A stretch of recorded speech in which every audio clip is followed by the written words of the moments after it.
Okay, five dysfunctions of a team. So ito yung mga rason kung bakit hindi gumagana yung isang team, no, sa work.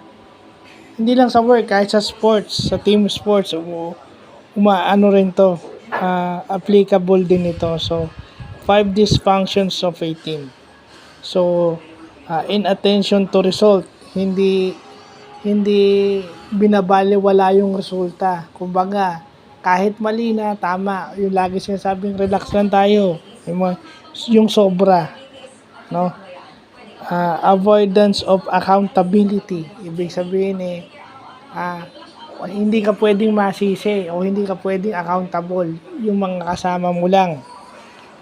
Fear of conflict, ito natural tendency ito ng tao. Kasi yung fear of conflict maaring malapit sa'yo o familiar sa'yo yung tao, yung closeness nyo. Baka masira yung personal na samahan dahil sa ganyan, no? Absence of trust at saka lack of commitment. So, yung absence of trust at saka lack of commitment, para sa akin magkadikit yan kasi hindi ka magtitiwala.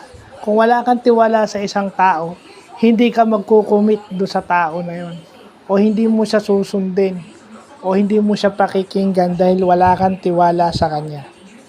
Absence of trust, ang resulta nun, lack of commitment.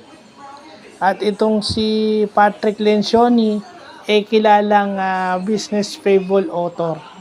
So, ibablog natin yung business fable mamaya. So, yun lang po.